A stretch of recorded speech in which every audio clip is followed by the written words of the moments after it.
రాష్ట్ర ముఖ్యమంత్రిగా పనిచేసినటువంటి వ్యక్తి గంజాయి ముఠాలకి, రౌడీ షీటర్లకి, సంఘ విద్రోహ శక్తుల్ని పరామర్శకు వెళ్ళడం ఇది జగన్మోహన్ రెడ్డి యొక్క నేర చరిత్రకు, నీచ మనస్తత్వానికి ఇంతకంటే నిదర్శనం అవసరం లేదు.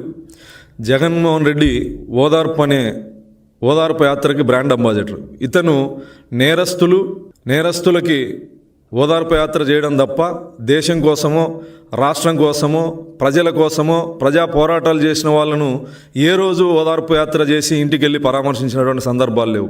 కేవలం ఇతని క్రైమ్ పార్ట్నర్సు వైఎస్ఆర్ కాంగ్రెస్ పార్టీలో ప్రజల్ని హింసించినటువంటి వాళ్ళని, ప్రజల్ని దోచుకున్నటువంటి వాళ్ళని ఓదార్పు యాత్ర చేయడం తప్ప రాష్ట్రం కోసం, దేశం కోసం పనిచేసినటువంటి వాళ్ళని ఏ రోజు ఓదార్చినటువంటి పరిస్థితి లేదు. ఇంతకు మించి దిగజారడనుకున్న ప్రతిసారి జగన్మోహన్ రెడ్డి ఇంకా దిగజారుతూనే ఉన్నాడు. తెనాలిలో జరిగినటువంటి సంఘటన, పోలీసులు బహిరంగంగా కౌన్సిలింగ్ ఇవ్వడం, కరుడుగట్టిన నేరస్తులు, భూ కబ్జాదారులు, గంజాయి స్మగ్లర్లు, అనేకమైనటువంటి దోపిడీ కేసుల్లో ఉన్నటువంటి వ్యక్తులు, హత్యా ప్రయత్నం చేసినటువంటి కేసుల్లో ఉన్నటువంటి వ్యక్తులు, కరుడుగట్టిన నేరస్తులకి కులాన్ని ఆపాదిస్తూ, సాక్షిలో అసత్యపు మాటలు రాస్తూ దళితుల్ని నమ్మించేటువంటి ప్రయత్నం, నేరస్తుడికి కులాన్ని అంటగడుతూ దళితులకు అన్యాయం జరిగిందని మొసలి కన్నీరు గారుస్తూ ఓదార్పు యాత్రకు పోవడం, గంజాయి స్మగ్లర్లు, భూ కబ్జాదారులు, రౌడీ షీటర్లు, గతంలోనే వీళ్ళ మీద రౌడీ షీటర్లు ఉన్నాయి.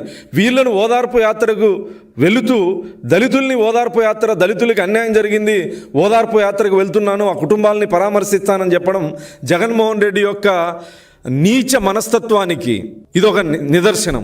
గతంలో జగన్మోహన్ రెడ్డి గారు ముఖ్యమంత్రిగా ఉన్నప్పుడు దళితుల మీద జరగని అఘాయిత్యాలు లేవు. దళితుల మీద ప్రతినిత్యం దమనకాండ జరిగింది, హత్యలు జరిగాయి, మానభంగాలు జరిగాయి.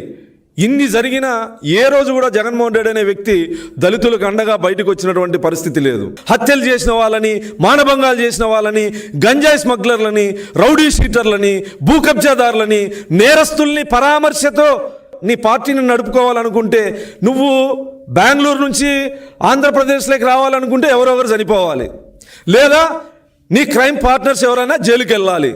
ఇలాంటి వాళ్ళని పరామర్శించడానికి ఆంధ్రప్రదేశ్లోకి వస్తావు తప్ప ఆంధ్రప్రదేశ్ ప్రజల పట్ల, ఈ రాష్ట్రం పట్ల మీకు ఏమాత్రం చిత్తశుద్ధి లేదనే విషయం రాష్ట్ర ప్రజలందరికీ తెలుసు. జగన్మోహన్ రెడ్డి ఇప్పటికైనా బుద్ధి తెచ్చుకొని వ్యవహరించాలని ఈ సందర్భంగా తెలియజేస్తా ఉన్నా.